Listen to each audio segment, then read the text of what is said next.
Hello बच्चों, कैसे हो आप सभी। तो देखो बेटा, आज के इस लेक्चर में मैं आप लोगों के सामने डिस्कशन करूंगा उपसह संयोजक यौगिकों का महत्व तथा अनुप्रयोग। इंग्लिश में इसको हम बोलते हैं importance and application of coordination compounds. मतलब उपसह संयोजक यौगिकों का हमारे दैनिक जीवन में क्या उपयोग है, इसके बारे में हम लोग डिस्कशन करेंगे। क्योंकि आप लोगों की एग्जाम में कभी कभी यहां से भी क्वेश्चन पूछे जाते हैं, तो मैं इन उपयोगों को भी आप लोगों के लिए कंप्लीट करवा दूंगा। ठीक है ना। तो सभी बच्चे मेरे साथ वीडियो में लास्ट तक बने रहना। जैसे ही मेरा लेक्चर कंप्लीट होगा बच्चों, ये टॉपिक भी आप लोगों के बहुत अच्छी तरीका से समझ में आ जाएगा। आप लोग बच्चों लास्ट ईयर के पेपर उठा के देखो, यहां से भी आप लोगों से एग्जाम में क्वेश्चन बनता है कि भाई उपसहसंयोजक यौगिकों का हमारे दैनिक जीवन में क्या उपयोग है। ठीक है ना। तो उपसहसंयोजक यौगिकों का हमारे दैनिक जीवन में क्या उपयोग है, उसको मैंने पॉइंटों में लिख दिए सारे पॉइंट। अब मैं आप लोगों के लिए एक एक पॉइंट को एक्सप्लेन कर देता हूं, और उस पॉइंटों के अंदर हम लोग ये देखेंगे कि भाई हमारे दैनिक जीवन में उपसहसंयोजक यौगिकों का क्या उपयोग है। ठीक है बच्चों, तो चलो शुरुआत करते हैं। सबसे पहले हम पहले उपयोग को देखते हैं। तो पहला उपयोग इस बात को बोल रहा है कि उपसहसंयोजक यौगिक बहुत महत्व के हैं और इनका उपयोग विभिन्न क्षेत्रों में किया जाता है। ठीक है ना, इनका उपयोग विभिन्न क्षेत्रों में किया जाता है। अब वो कौन कौन से क्षेत्र हैं, जैसे भाई उपसहसंयोजक यौगिकों का उपयोग पेड़ पौधों में किया जाता है, जीव जगत में किया जाता है, जैव प्रणालियों में किया जाता है, उद्योगों में किया जाता है, खनिजों में किया जाता है, धातु कर्म में किया जाता है, औषधियों जो आप लोगों की दवाई गोली होती है उनमें उपसहसंयोजक यौगिकों का उपयोग किया जाता है। और एक बच्चों ये विश्लेषणात्मक रसायन, इंग्लिश में इसको हम बोलते हैं एनालिटिकल केमिस्ट्री।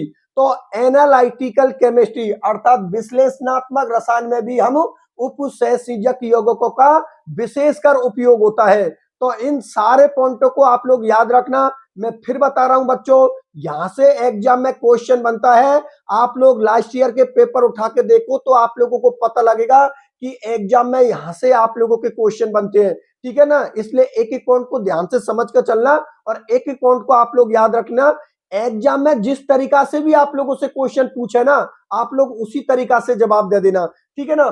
पहला पॉइंट आप लोग समझ में आ गया, भाई हम उपसहसंयोजक यौगिकों का हमारे दैनिक जीवन में क्या उपयोग है। तो पेड़ पौधों के अंदर हम लोग हमारा ये उपयोग उपसहसंयोजक यौगिकों का जीव जगत में, जैव प्रणाली में, उद्योगों में, खनिजों में, धातु कर्म में, औषधियों में और एनालिटिकल केमिस्ट्री अर्थात विश्लेषणात्मक रसायनों में भी हमारे उपसहसंयोजक यौगिकों का उपयोग होता है। चलो ठीक है।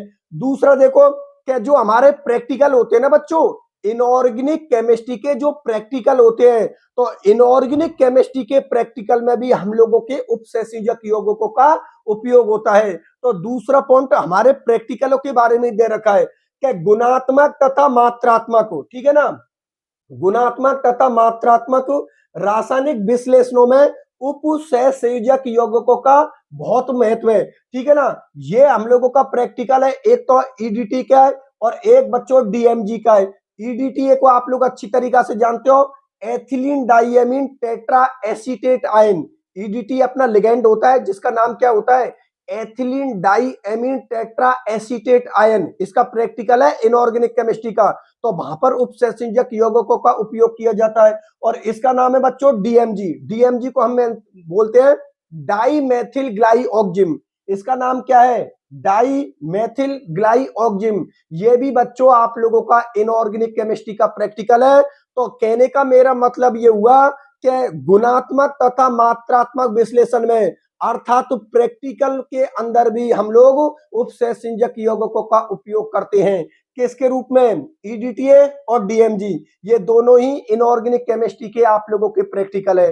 ठीक है बच्चों, ये आप लोगों का दूसरा उपयोग हो गया। तो देखो, ये आप लोगों को उपसहसंयोजक यौगिकों का पहला उपयोग हो गया और ये आप लोगों का दूसरा उपयोग हो गया। अब आगे आने वाले और उपयोगों को भी मैं पॉइंट लगा लगा कर समझा देता हूं और लिखा देता हूं। ठीक है बच्चों, ये तो आप लोगों को अच्छी तरीके से समझ में आ गई। चलो ठीक है, इसको तो मिटा देता हूं और उपयोगों को भी समझा देता हूं मैं आप लोगों के लिए।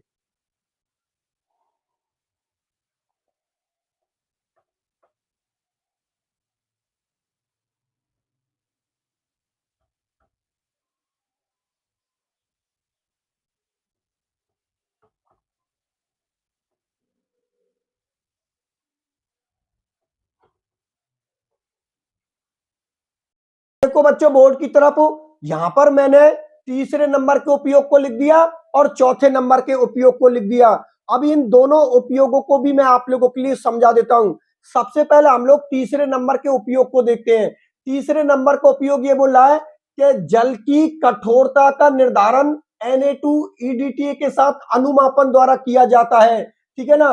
Ca+2 तथा Mg+2 आयन EDTA लिगेंड के साथ स्थायी संकुल बनाते हैं।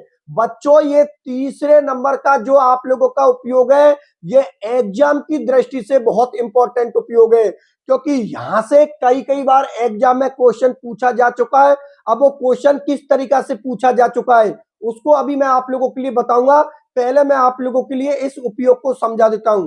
देखो बच्चों, जल की कठोरता का निर्धारण करने के लिए हम EDTA लिगेंड का उपयोग करते हैं। ये जो आप लोगों का EDTA लिगेंड है ना, ये जल की कठोरता का निर्धारण करने के लिए, जल की कठोरता का पता लगाने के लिए हम इस लिगेंड का उपयोग करते हैं। और ये लिगेंड Ca+2 तथा Mg+2 धातु आयन के साथ एक स्थायी संकुल का निर्माण करते हैं।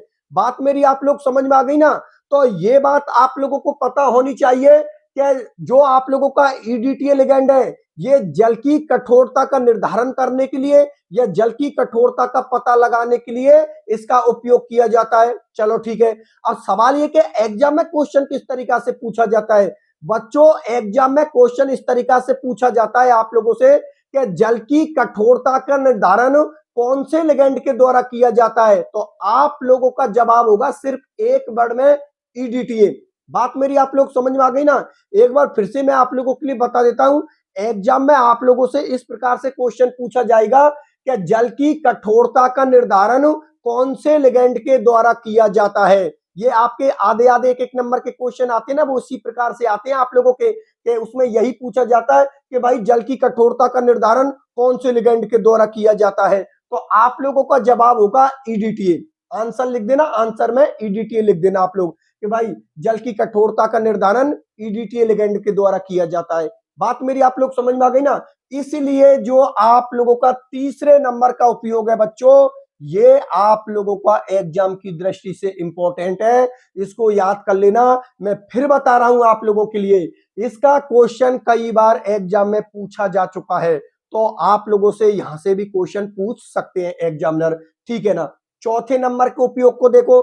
चौथे नंबर का उपयोग बच्चों आप लोगों का ये बोल रहा है, ये चौथे नंबर का उपयोग क्या धातुओं की कुछ प्रमुख निष्कर्षण विधियों में। निष्कर्षण का मतलब ये हुआ कि धातुओं को हम उनके अयस्कों से अलग करते हैं। निष्कर्षण का मतलब अलग करना। ठीक है ना। तो अयस्कों से जब हम धातुओं को अलग, मतलब अयस्कों से जब हम धातुओं को अलग करते हैं तो वहां पर भी हम उपसंयोजक यौगिकों का उपयोग करते हैं। तो ये चौथे नंबर का उपयोग आप लोगों का इसी बात को बोल रहा है कि धातुओं की कुछ प्रमुख निष्कर्षण विधियों में, जैसे कि एग्जाम्पल भी दे रखा है एजी। एजी किसको बोलते हैं हम? सिल्वर।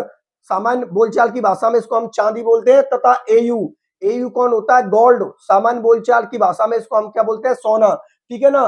तो एजी तथा एयू धातु को उनके अयस्कों से निष्कर्षित करने के लिए या अलग करने के लिए संकुल यौगिकों का उपयोग किया जाता है। ठीक है बच्चों, कि जो आप लोगों की धातु होती है, ठीक है ना, वो आप लोगों की अशुद्ध धातु, अरे भाई अयस्कों के साथ जो आप लोगों की धातु होती है वो अशुद्ध होती है। तो अयस्कों से उन धातुओं को हम लोगों को अलग करना है, तब हम लोगों को उपसंयोजक यौगिकों की जरूरत पड़ती है। इसका मतलब ये हुआ कि अयस्कों से धातुओं को अलग करने के लिए उपसंयोजक यौगिकों का उपयोग किया जाता है। दो एग्जाम्पल याद रख लेना, एक तो आप चांदी को रख लेना, एक आप लोग सोना को रख लेना। ठीक है ना। एजी तथा एयू धातु को उनके अयस्कों से निष्कर्षित करने के लिए या अलग करने के लिए हम संकुल यौगिकों का या उपसंयोजक यौगिकों का उपयोग करते हैं। बात समझ में आ गई बच्चों? चलो ठीक है। इसके कितने उपयोग हो गए? 4 उपयोग हो गए आप लोगों के। अब 5वें, छठे और जो और उपयोग है उनको भी आप लोगों के लिए करवा देता हूं। ठीक है ना। ये जितने भी आप लोगों को उपयोग है, इनको बच्चों आप लोगों को बिल्कुल सीरियस लेना है, क्योंकि एग्जाम में यहां से आप लोगों के लिए क्वेश्चन बनता है। चलो ठीक है, आगे आने वाले उपयोगों को भी देखते हैं हम लोग।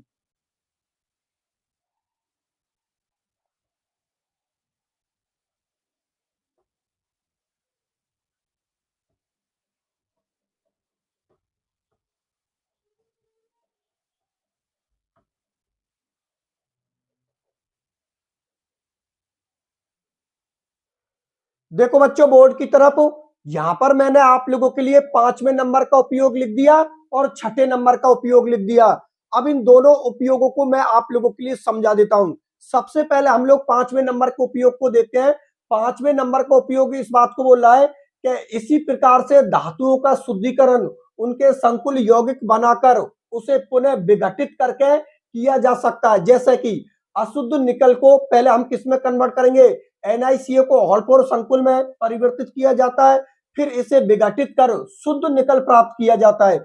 इस 5वें नंबर के उपयोग का मतलब बच्चों ये हुआ कि हम जिस धातु को हम लोगों को प्राप्त करना है, भाई हम लोगों को धातु शुद्ध अवस्था में चाहिए, ठीक है, तो हम क्या करेंगे, उस धातु का संकुल बना देंगे और उस धातु का संकुल बनाने के बाद फिर उस धातु को हम विघटित कर देंगे। मतलब जो भी आप लोगों का संकुल बनेगा उसको हम क्या करेंगे, विघटित कर देंगे।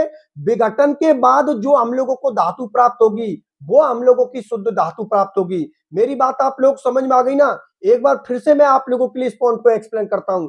बच्चों जो 5वें नंबर का उपयोग ये बोल रहा है कि जैसे कि माना कि हम लोगों को कोई शुद्ध धातु प्राप्त करनी है, तो हम लोग क्या करेंगे, सबसे पहले कि उस धातु को, जो हमारे पास में अशुद्ध धातु है ना, उस अशुद्ध धातु का हम क्या बना लेंगे, संकुल बना लेंगे। फिर उस संकुल को हम विघटित करेंगे और विघटन के बाद जो हम लोगों को धातु प्राप्त होगी वो हम लोगों की शुद्ध धातु प्राप्त होगी। जैसे कि ये हम लोगों का अशुद्ध निकल है, ठीक है ना, अशुद्ध हम लोगों के पास में निकल धातु है, उसको हम कौन से संकुल में परिवर्तित कर देंगे, NiCO को हॉलफोर संकुल में परिवर्तित कर देंगे। फिर हम क्या करेंगे, इस संकुल का हम क्या कर देंगे, विघटन करवा देंगे, मतलब इस संकुल को हम क्या कर देंगे, तोड़ देंगे। तो तोड़ने के बाद जो धातु हम लोगों को प्राप्त होगी, जो निकल हम लोगों को प्राप्त होगी बच्चों, वो हम लोगों को शुद्ध निकल प्राप्त होगी, ठीक है ना। तो 5वें नंबर का जो उपयोग है, अब उसको एक बार फिर से पढ़ के बताता हूं आप लोगों के लिए। देखो, इसी प्रकार से धातुओं का शुद्धिकरण उनके संकुल यौगिक बनाकर, पहले क्या करेंगे, धातु का संकुल यौगिक बनाएंगे, फिर उसे पुनः विघटित करके किया जा सकता है। तोड़कर जो धातु प्राप्त होगी उस वही हम लोगों की शुद्ध धातु प्राप्त होगी। एग्जाम्पल के तौर पर यहाँ पर ले रखा है क्या, जैसे कि हम लोगों के पास में अशुद्ध निकल है, तो उस अशुद्ध निकल को हम किस में परिवर्तित कर देंगे, NiCO के हॉलफोर संकुल में परिवर्तित कर देंगे। फिर क्या करेंगे, इसको हम विघटित करवा देंगे, मतलब इसको हम क्या कर देंगे, तोड़ देंगे। और तोड़ने के बाद जो हम लोगों को, मतलब इसको अवघटित करने के बाद या विघटित करने के बाद हम लोगों को शुद्ध निकल प्राप्त होती है। बात मेरी आप लोग समझ में आ गई ना? तो ये उपसहसंयोजक यौगिकों का आप लोगों के 5वें नंबर का उपयोग हो गया, जिसमें हम अशुद्ध धातु से हम शुद्ध धातु प्राप्त कर सकते हैं। किसकी सहायता से, उपसहसंयोजक यौगिकों की सहायता से या संकुल यौगिकों की सहायता से। चलो ठीक है। अब देखो बच्चों, ये जो छठे नंबर का पॉइंट है फिर आप लोगों का इंपॉर्टेंट है। ये छठे नंबर का उपयोग है बच्चों, ये भी आप लोगों का very very very very very important है। जो तीसरे नंबर का उपयोग है वो भी वेरी इंपॉर्टेंट है। और बच्चों ये छठे नंबर का उपयोग तो हर कंपटीशन के हिसाब से, चाहे वो 12th क्लास हो या कोई सा भी कंपटीशन हो बच्चों, ये छठे नंबर के उपयोग से तो हमेशा आप लोगों का सवाल बनता है, क्वेश्चन बनता है। तो भैया ये तो वेरी वेरी इंपॉर्टेंट है, आप लोग इसको कर लेना, वेरी वेरी इंपॉर्टेंट है। ये इस बात को बोल रहा है, आप लोगों को पता होना चाहिए, ठीक है ना। इस उपयोग को मैं बाद में पढ़ूंगा, पहले मैं आप लोगों के लिए इसको समझा देता हूं। देखो बच्चों, आप लोग अच्छी तरीका से जानते हो कि प्रकाश संश्लेषण के लिए कौन जिम्मेदार होता है, क्लोरोफिल जिम्मेदार होता है। ये जो क्लोरोफिल होता है ना बच्चों, ये मैग्नीशियम का संकुल आयन है। मैं फिर बोल रहा हूं आप लोगों से, जो प्रकाश संश्लेषण होता है ना हम लोगों का, वो किसकी वजह से होता है, उसके लिए जिम्मेदार कौन होता है, क्लोरोफिल जिम्मेदार होता है। लेकिन वो जो आप लोगों का क्लोरोफिल है वो मैग्नीशियम धातु का संकुल है। तो हो गए ना उपयोग। भाई प्रकाश संश्लेषण किसकी वजह से होता है, क्लोरोफिल की वजह से होता है, और वो खुद क्लोरोफिल मैग्नीशियम धातु का संकुल है, Mg+2 धातु का संकुल है, ठीक है ना। तो यहाँ पर उपसहसंयोजक यौगिकों का उपयोग हो गया। उसके बाद आप लोगों को पता है कि हमारे शरीर के अंदर जो रक्त होता है, मतलब जो खून होता है, खून के अंदर कौन होता है बच्चों, आयरन होता है। भाई जो खून का लाल रंग होता है वो किसकी वजह से होता है बच्चों, हीमोग्लोबिन की वजह से होता है। और ये हीमोग्लोबिन किसका संकुल होता है, आयरन धातु का संकुल होता है। बात मेरी आप लोग समझ में आ गई ना। हम लोगों का जो खून है या जो हम लोगों का ब्लड है वो लाल रंग किसकी वजह से दिखाई देता है? उसका हीमोग्लोबिन की वजह से। और ये हीमोग्लोबिन किसका संकुल होता है? ये आयरन धातु का होता है, Fe+2 धातु का ये संकुल होता है। ठीक है ना। ये जो आप लोगों का हीमोग्लोबिन होता है, अर्थात जो आप लोगों का खून होता है, ये ऑक्सीजन का वाहक होता है। मतलब हमारे शरीर में, हमारी बॉडी के अंदर, हमारे शरीर में ऑक्सीजन को एक जगह से दूसरी जगह ले जाने का काम कौन करता है? खून करता है, हम लोगों का ब्लड करता है। और ये खून किसका संकुल होता है? आयरन धातु का। मतलब Fe+2 धातु का संकुल कौन होता है? आप लोगों का हीमोग्लोबिन। तो वहां पर भी इसका उपयोग किया जाता है, किसका? उपसंयोजक यौगिकों का। चलो ठीक है। उसके बाद बच्चों, जो हम लोगों की विटामिन B12 होती है, देखो जितनी भी हम लोगों के शरीर में विटामिन होती है ना, उनमें सबसे बड़ा रोल किसका होता है? विटामिन B12 का, जिसको हम साइनोकोबाल्मिन के नाम से जानते हैं। ये बच्चों कोबाल्ट धातु अर्थात CO+3 धातु का संकुल होता है। कौन? आप लोगों का विटामिन B12। और इसकी कमी से हमारे शरीर में बहुत बड़ी बीमारी हो जाती है, जिसको हम एनीमिया के नाम से जानते हैं। एनीमिया नाम की बीमारी बच्चों बहुत बुरी बीमारी होती है। इस बीमारी के अंदर क्या होता है? शरीर में खून की कमी हो जाती है। ठीक है ना। शरीर में जब खून की कमी हो जाती है तो बच्चों उससे एनीमिया नाम की बीमारी हो जाती है। और ये एनीमिया नाम की बीमारी किस विटामिन की वजह से होती है? विटामिन B12 की वजह से। बात मेरी आप लोग समझ में आ गई ना। तो ये छठे नंबर का जो उपयोग है वो इसी बात को बोल रहा है। मैं पढ़ के बता देता हूं, फिर एक बार फिर से एक्सप्लेन कर दूंगा, तो ये छठे नंबर का उपयोग हम लोगों का क्लियर हो जाएगा। ध्यान से इस उपयोग को देखो। आप लोग देखो क्या बोल रहा है? उपसहसंयोजक यौगिकों का जैविक तंत्र। जैविक तंत्र मतलब बायोलॉजिकल सिस्टम, मतलब हमारी बॉडी से रिलेटेड या पर्यावरण से रिलेटेड। ठीक है ना, उसी को हम जैविक तंत्र बोलते हैं। तो उपसहसंयोजक यौगिकों का जैविक तंत्र में बहुत ही महत्वपूर्ण उपयोग है। बिल्कुल सही बात है। देखो बहुत महत्वपूर्ण उपयोग है। इधर देखो, प्रकाश संश्लेषण के लिए वर्णक कौन होता है? क्लोरोफिल होता है, जो कि किसका संकुल होता है? मैग्नीशियम धातु का संकुल होता है। किसका होता है बच्चों? Mg+2 धातु आयन का संकुल होता है। कौन? आप लोगों का क्लोरोफिल, जो किसके लिए जिम्मेदार होता है? प्रकाश संश्लेषण के लिए जिम्मेदार होता है। चलो ठीक है। फिर आ जाती है रक्त, मतलब खून। रक्त का लाल वर्णक कौन होता है भाई? रक्त का लाल वर्णक कौन होता है? हीमोग्लोबिन होता है, जो कि ऑक्सीजन का वाहक होता है। ऑक्सीजन का वाहक का मतलब शरीर, हमारे शरीर के अंदर ऑक्सीजन को एक जगह से दूसरी जगह ले जाने का काम हमारे शरीर में कौन करता है? हमारा ब्लड करता है, हमारा खून करता है। ठीक है ना। ये वाहक है जो कि किसका संकुल है बच्चों? आयरन धातु का संकुल है। ठीक है ना। आयरन धातु में भी कौन सी की बात हो रही है? यहाँ पर Fe+2 की बात हो रही है बच्चों। आयरन धातु के अंदर भी ये कौन सी, इस पर चार्ज क्या होना चाहिए? +K2 चार्ज होना चाहिए। मतलब Fe+2 आयरन धातु का संकुल होता है। कौन? आप लोगों का हीमोग्लोबिन आयरन धातु का संकुल है। इसी प्रकार विटामिन B12, जो कि कौन होता है? आप लोगों का साइनोकोबाल्मिन। ये सब चीजों को आप लोग याद रखना, बहुत इंपॉर्टेंट पॉइंट है।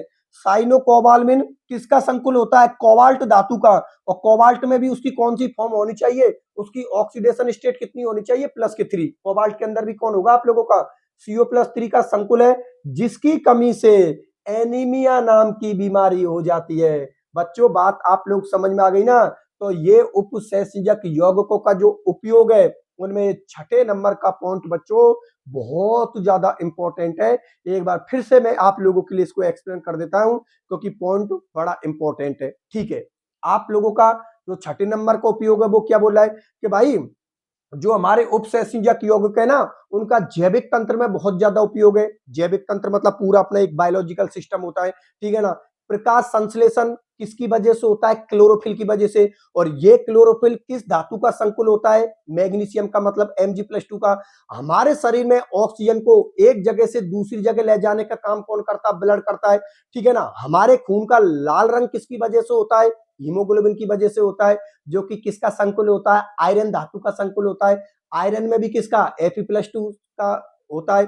फिर आती है विटामिन B12। हमारी जितनी भी विटामिन होती है, जो हमारे शरीर को जरूरत होती है, उनमें सबसे ज्यादा जिस विटामिन की जरूरत होती है बच्चों, वो होती है विटामिन B12। इस विटामिन B12 का हमारे शरीर में बहुत बड़ा योगदान है। ठीक है ना। मतलब ये विटामिन B12 हमारे शरीर में बहुत ज्यादा जरूरी होती है। ठीक है ना। इसलिए कभी कभी आप लोगों ने देखा जिनके अंदर विटामिन B12 की कमी हो जाती है, डॉक्टर उनको क्या करते हैं, विटामिन B12 की टेबलेट लिख देते हैं। ठीक है ना, इसको हम किसके नाम से जानते हैं, साइनोकोबाल्मिन के नाम से जानते हैं। और ये खुद किस धातु का संकुल होता है, CO+3 धातु, मतलब कोबाल्ट धातु का संकुल होता है।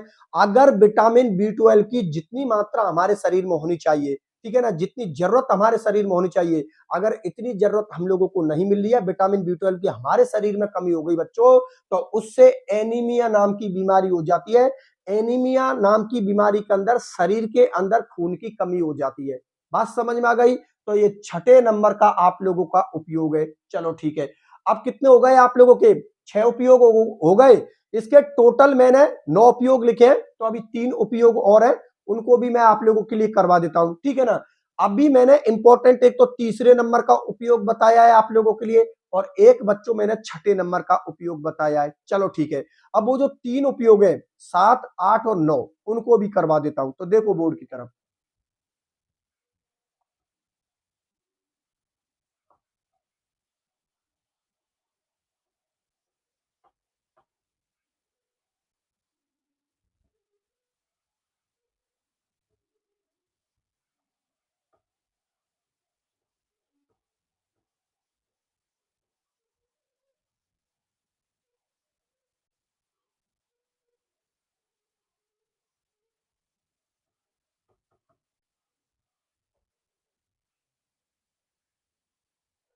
देखो बच्चों बोर्ड की तरफ, यहां पर मैंने आप लोगों के लिए 7वें नंबर का उपयोग लिख दिया और 8वें नंबर का उपयोग लिख दिया।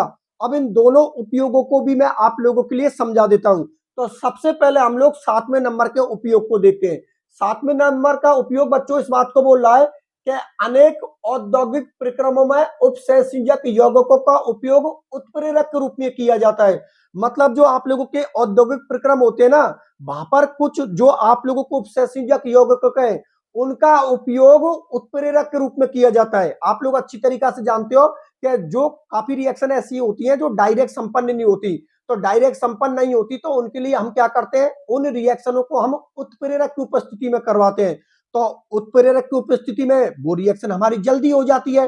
तो वहां पर उन रिएक्शनों को करवाने के लिए उपसेचक यौगिक उत्प्रेरक के रूप में काम करते हैं। तो हो गए ना फिर उपयोग किसमें, औद्योगिक प्रक्रमों में। ये जो आप लोगों की इंडस्ट्रीज एरिया होता है ना, फैक्ट्री एक्ट्री होती है, वहां पर इसका उपयोग किया जाता है। ठीक है, जैसे कि रोडियम धातु का संकुल, ये जो आप लोगों की रोडियम धातु होती है, जो कौन होती है, हम लोगों की RH, रोडियम धातु का संकुल, ये बच्चों ये भी आप लोगों के इंपॉर्टेंट है। ये जो 7वें नंबर का पॉइंट है ना बच्चों, इसको भी आप लोग इंपॉर्टेंट कर दो। देखो एक तो तीसरे नंबर का पॉइंट, जो तीसरे नंबर का उपयोग है उसको मैंने इंपॉर्टेंट करवाया है। एक जो छठे नंबर का उपयोग है उसको भी मैंने इंपॉर्टेंट करवाया है, और एक बच्चों ये 7वें नंबर का पॉइंट भी मैंने आप लोगों के लिए इंपॉर्टेंट करवाया है। ठीक है ना, रोडियम धातु का संकुल, इसका नाम क्या है, RHCl का होल थ्राइज। मैं फिर बोल रहा हूं, ये रोडियम धातु का जो संकुल है इसका नाम है RHCl का होल थ्राइज, ये इसका फॉर्मूला है। और इसको हम किसके नाम से जानते हैं, एक विल्किंसन उत्प्रेरक है। इसका नाम क्या है बच्चों, विल्किंसन उत्प्रेरक। अगर एग्जाम में क्वेश्चन बन जाए आप लोगों के लिए कि भाई विल्किंसन उत्प्रेरक का सूत्र लिखिए, तो विल्किंसन उत्प्रेरक का बच्चों सूत्र होता है RHCl का होल थ्राइज, जो कि कौन सी धातु का संकुल होता है, इस रोडियम धातु का संकुल होता है, जो कि एक विल्किंसन उत्प्रेरक है, जो एल्कीनों के हाइड्रोजनीकरण में उत्प्रेरक का काम करता है, उत्प्रेरक का कार्य करता है। बात मेरी आप लोग समझ में आ गई ना, कि ये जो आप लोगों का विल्किंसन उत्प्रेरक है, ये एल्कीनों के हाइड्रोजनीकरण में उत्प्रेरक का काम करता है। मतलब एल्कीनों का हाइड्रोजनीकरण करवाने के काम किसका, कौन से उपसेचक यौगिक का उपयोग किया जाता है, विल्किंसन उत्प्रेरक का। बात आप लोगों को समझ में आ गई ना बच्चों, तो ये 7वें नंबर का उपयोग को भी आप लोग इंपॉर्टेंट कर लो। चलो ठीक है, अब हम 8वें नंबर के उपयोग को देखते हैं। तो देखो 8वें नंबर का उपयोग इस बात को बोल रहा है कि फोटोग्राफी में AgBr के संकुल आयन का, ये AgBr के फोटोग्राफी में AgBr के संकुल आयन का उपयोग किया जाता है। यहां से भी एग्जाम में क्वेश्चन बन सकता है आप लोगों से, किस प्रकार से क्वेश्चन बन सकता है। देखो आप लोगों की एबीसीडी टाइप के भी क्वेश्चन बनते हैं, ऐसा आ जाता है ना क्वेश्चन, फिर ABCD ABCD, फिर आप लोगों को एक सवाल चुनना होता है। ये एग्जाम में ऐसे प्रकार के क्वेश्चन बनते हैं। एक आप लोगों के एक जो खाली स्थान वाले होते हैं ना, ये भी आप लोगों से एग्जाम में क्वेश्चन बनते हैं। ये खालिस्तान वाला कैसे बन सकता है, यहां से ऐसे बन सकता है कि फोटोग्राफी में कौन से संकुल आयन का उपयोग किया जाता है, तो आपको लिखना है इस कोष्टक में AgBr। बात आप लोग समझ में आ गई ना। इसको वो आधे नंबर में भी पूछ सकता है आप लोगों से, एक नंबर में भी आप लोगों से पूछ सकता है, ठीक है ना, एबेसेडन में भी पूछ सकता है, और जो खाली स्थान रखकर भी आप लोगों से यहां से क्वेश्चन पूछ सकता है। क्वेश्चन किस तरीका से बन सकता है यहां से कि फोटोग्राफी में कौन से संकुल आयन का उपयोग किया जाता है, तो आपका जवाब होगा बच्चों AgBr। बात समझ में आ गई। तो ये हो गए बच्चों आप लोगों के उपसहसीजक यौगिकों के 8 उपयोग। अब जो 9वें नंबर का उपयोग है, जो लास्ट एंड फाइनल उपयोग है हमारा, उसको भी मैं आप लोगों के लिए करवा देता हूं। तो देखो बोर्ड की तरफ,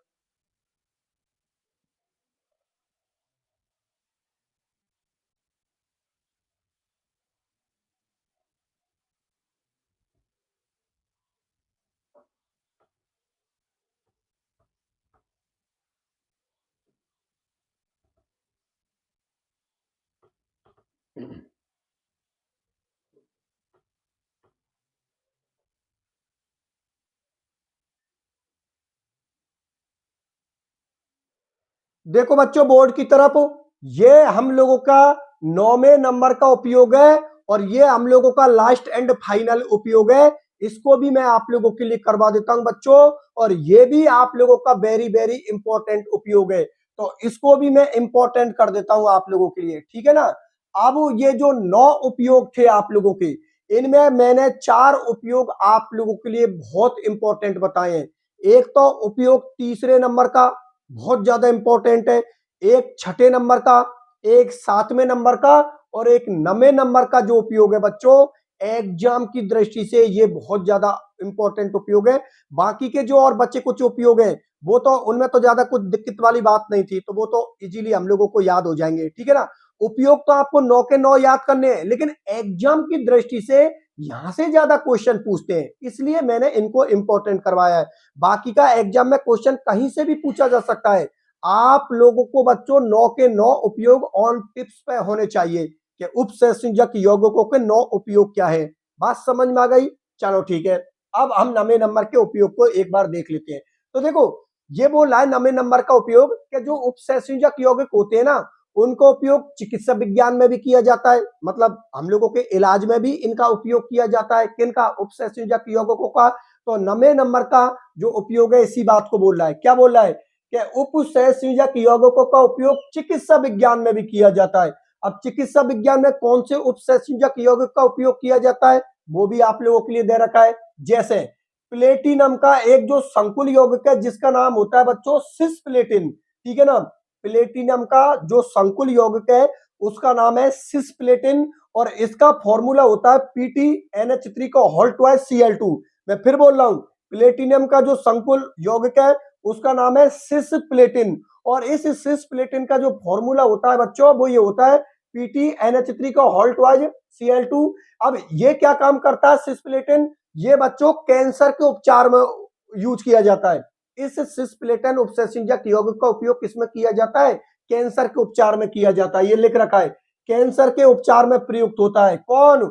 ये सिस्प्लेटिन बच्चों कैंसर के उपचार में प्रयुक्त होता है। तो यदि एग्जाम में क्वेश्चन आ जाए कि कैंसर के उपचार में कौन से उपसंयोजक यौगिक का उपयोग होता है, तो आप लोगों का जवाब होगा सिस्प्लेटिन, साथ के साथ उसका फॉर्मूला भी लिख देना। क्या होता है? PtNH3 का होल ट्वाइस Cl2। बात समझ में आ गई ना। ये सिस्प्लेटिन बच्चों कैंसर के उपचार में प्रयुक्त होता है, ठीक है। फिर आगे, ये तो इसका काम तो खत्म हो गया। अब अगला बोल रहा है कि ब्रिटिश एंटी लूसाइट। ये ब्रिटिश एंटी लूसाइट कोई उपसंयोजक यौगिक का नाम है। मैं फिर बता देता हूं, ब्रिटिश एंटी लूसाइट ये किसी उपसंयोजक यौगिक का नाम है, जिसको शॉर्टकट में हम BAL भी बोलते हैं। एक संकुल या उपसंयोजक यौगिक है जो कि AsHgSp PbCd के विष के इलाज के रूप में प्रयुक्त होता है। मतलब ये कुछ धातु होती है, जैसे आर्सेनिक हो गई, ये मरकरी हो गई, ये आपके लोगों की एंटीमनी हो गई, ये लेड हो गई जिसको सीसा बोलते हो, और ये बच्चों आप लोगों की क्या हो गई? कैडमियम। अगर हमारे शरीर में इनकी मात्रा ज्यादा हो जाए या इनकी वजह से हमारा शरीर बीमार हो जाता है, तो उसके इलाज के रूप में हम किसका उपयोग करते हैं? ब्रिटिश एंटी लूसाइट नाम के उपसंयोजक यौगिक का या संकुल यौगिक का। बात समझ में आ गई ना? फिर बता देता हूं, ब्रिटिश एंटी लूसाइट नाम का जो संकुल यौगिक है या उपसंयोजक यौगिक है वो AS, HG, SP, PB, CD धातु की यदि हमारे शरीर में ज्यादा मात्रा हो जाए या इनकी वजह से यदि हमारा शरीर बीमार हो जाता है तो उसके इलाज के रूप में हम कौन से उपसंयोजक यौगिक का उपयोग करते हैं? British anti lewisite. ठीक है ना? और इसी के साथ बच्चों आप लोगों का ये 90 नंबर का उपयोग भी कंप्लीट होता है और 90 नंबर के उपयोग के साथ ये टॉपिक भी कंप्लीट होता है जिसका नाम है उपसंयोजक यौगिकों का महत्व तथा अनुप्रयोग। और बच्चों इसके साथ ही आप लोगों का ये चैप्टर भी कंप्लीट होता है। ये चैप्टर बच्चों आप लोगों का बिल्कुल कंप्लीट होता है। इस चैप्टर के अंदर बच्चों मैंने एक भी टॉपिक नहीं छोड़ा है। आप लोग अपने सिलेबस को मिला लेना, आप अपने सिलेबस में एक एक टॉपिक को मिला लो। मैंने किसी भी टॉपिक को नहीं छोड़ा है।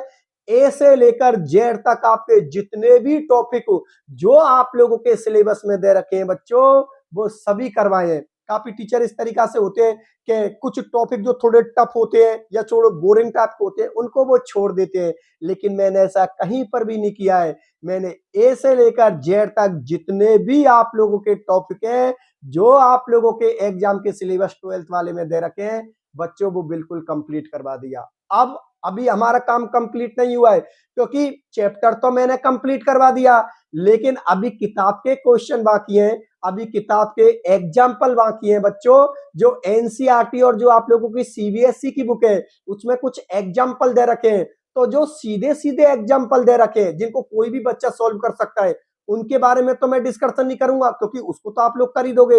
लेकिन थोड़े जो एग्जाम्पल थोड़े घुमा के दे रखे हैं या जहां पर मुझे ऐसा लग रहा है कि आप लोग अटक सकते हो तो उन एग्जाम्पलों को भी बच्चों में स्पेशल लेक्चर में आप लोगों के लिए करवा दूंगा। और जो आप लोगों की किताब के क्वेश्चन है, आप लोगों की एनसीईआरटी की सीबीएसई की जो बुक है उसके पीछे जो क्वेश्चन दे रखे हैं बच्चों उन क्वेश्चन को मैं भी आप लोगों के लिए करवाऊंगा। जो क्वेश्चन ऐसे सीधे सीधे जिनको कोई भी बच्चा आसानी से कर देगा सर इनमें तो कोई दिक्कत नहीं, इनको तो हम इजीली कर देंगे, तो जिन क्वेश्चन को आप आराम से कर दोगे उनको तो करवाने की कोई जरूरत नहीं है। लेकिन कुछ क्वेश्चन ऐसे हैं बच्चों जो थोड़े घुमा के और थोड़ी तो मैं प्रॉब्लम हो सकती है, तो उन सभी क्वेश्चनों को मैं अपने एक स्पेशल लेक्चर में करवाऊंगा। एग्जाम की दृष्टि से क्या टॉपिक इंपॉर्टेंट है वो सारे टॉपिक मैंने आप लोगों के लिए करवा दिए। बच्चों आप लोगों को जो मैं पढ़ा रहा हूं, जो लिखा रहा हूं, जो समझा रहा हूं वो बच्चों में बटे में से बटे जो आप लोगों का 100 नंबर का पेपर है, जो भी आप लोगों का जितने नंबर का भी पेपर है उस पेपर में बटे में से बटे नंबर के आधार पर मैं आप लोगों को पढ़ा रहा हूं, लिखा रहा हूं, समझा रहा हूं।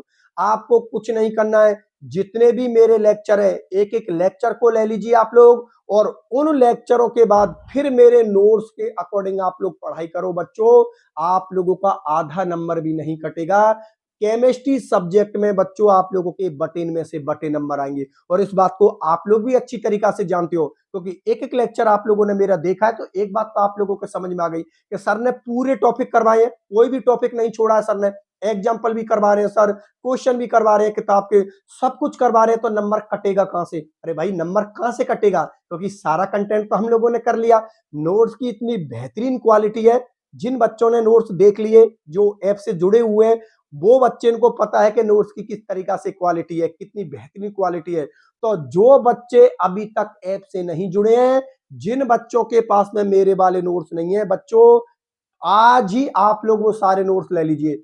आप लोगों को कुछ नहीं करना है, यहां से प्ले स्टोर पर जाइए, वहां पर राम चतुर्वेदी एकेडमी लिख दीजिए, वहां पर मेरा ऐप शो हो जाएगा। मेरे ऐप की पहचान है बच्चों मेरी शकल, आप लोग को वहां पर ऐप का जो लोगो है वहां पर मेरा आप लोगों को चेहरा नजर आ जाएगा और चेहरा देखते ही आप लोग पहचान जाओगे कि सर का ही ऐप है। ठीक है, वहां से डाउनलोड कर लेना। वहां पर दोनों मीडियम के नोट्स डाल रखे हैं मैंने, हिंदी मीडियम वाले बच्चों के लिए हिंदी मीडियम के नोट्स और इंग्लिश मीडियम वाले बच्चों के लिए इंग्लिश मीडियम के नोट्स। तो प्रत्येक बच्चे के पास में मेरे वाले नोट्स होने चाहिए। और बच्चों अगर आपको कोई प्रॉब्लम होती है तो आप कमेंट सेक्शन में लिख देना, मैं आप लोगों के लिए रिप्लाई जरूर दूंगा। ठीक है ना, किसी भी तरीका से आपको कोई प्रॉब्लम नहीं होना चाहिए, मैं बच्चों आप लोगों के साथ हूं। ठीक है ना, तो जब मैं आप लोगों के साथ हूं तो टेंशन किसकी? केमिस्ट्री तो बच्चों बहुत सिंपल सब्जेक्ट है, बस कोई पढ़ाने वाला होना चाहिए। ठीक है ना? केमिस्ट्री का बच्चों के अंदर इतना हुआ होता है, चाहे वो 11th-12th में हो, चाहे वो जेईई नीट के अंदर हो, या फिर आप लोग किसी कॉम्पिटिशन की तैयारी कर रहे हो, जैसे second grade, third grade, school lecturer, college lecturer, या इसके अलावा जो कॉलेज की होती है बीएससी, एमएससी की, जो आप लोगों की जहाँ पर केमिस्ट्री चलती है, उनका एक हुआ सा पाल रखा, अरे भैया केमिस्ट्री ऐसी सब्जेक्ट है, इसमें तो बहुत फेल होते हैं। बच्चों, पढ़ाने वाले के अंदर अगर दम है, पढ़ाने वाला अगर बेहतर है, तो केमिस्ट्री बहुत सिंपल सब्जेक्ट है। टफ इसलिए लगती है आपको क्योंकि केमिस्ट्री आपके समझ में नहीं आती है। अगर आप लोगों का एक-एक लेक्चर समझ में आ रहा है, ठीक है ना? पढ़ाने वाला बहुत बेहतर है, जिसकी एक-एक चीज़ आप लोगों के समझ में आ रही है, वो बहुत बेसिक से पढ़ा रहा है। जैसे कि मेरे एक-एक लेक्चर को देख लो, मैं बिल्कुल बेसिक से पढ़ाता हूँ, जिससे कि इंटेलिजेंट से इंटेलिजेंट बच्चे के भी समझ में आए और कमज़ोर से कमज़ोर बच्चे के भी समझ में आए। और जो मीडियम बच्चे होते हैं, जो ज़्यादा इंटेलिजेंट भी नहीं होते, कमज़ोर भी नहीं होते हैं, उन बच्चों के भी अच्छी तरीक़ा से समझ में आए। तो केमिस्ट्री कोई इतनी बड़ी सब्जेक्ट नहीं है कि जिसका तुम लोगों ने हुआ पाल रखा है। पढ़ाने वाले के अंदर अगर दम है, तो केमिस्ट्री बहुत सिंपल सब्जेक्ट है। और अगर पढ़ाने वाले को पढ़ाना ही नहीं आता, तो फिर केमिस्ट्री तो भैया बहुत टफ सब्जेक्ट है, क्योंकि केमिस्ट्री का तो मतलब ही बेसिक होता है। जितनी ज्यादा आप लोग केमिस्ट्री में बेसिक से पढ़ोगे, उतने ही ज्यादा आप लोगों के टॉपिक कॉन्सेप्ट आप लोगों के बच्चों मजबूत होंगे। और जिस बच्चे के कॉन्सेप्ट बेसिक जितना ज्यादा मजबूत होगा ना, उस बच्चे का उस सब्जेक्ट पर उतनी ही ज्यादा पकड़ होगी। और जितनी ज्यादा पकड़ होगी, वो बच्चा केमिस्ट्री सब्जेक्ट में उतना ही बेहतर स्कोर करेगा, चाहे वो 12th की एग्जाम हो या फिर किसी कॉम्पिटिशन की एग्जाम हो। बात समझ में आ गई बच्चों? ठीक है, तो अब आप लोगों के एक बार फिर से बता देता हूं। चैप्टर तो आज कंप्लीट हो गया। आप अपने जो सिलेबस में सारे टॉपिकों को आप लोग मिला लेना। मैंने सारे टॉपिक आप लोगों को कंप्लीट करवा दिए। अब एनसीईआरटी सीबीएसई की बुक के अंदर जो एग्जाम्पल है, जो थोड़े टफ है, या इस तरीका से मुझे ऐसा लग रहा है बच्चों को प्रॉब्लम आ सकती है, उनको करवा दूंगा। किताब के उन सभी क्वेश्चनों को करवा दूंगा जिसमें आप लोगों को प्रॉब्लम हो सकती है। ठीक है बच्चों, तो आज के लेक्चर को मैं यहीं तक रखता हूं। मिलता हूं फिर अगले लेक्चर में। तब तक के लिए बाय बाय।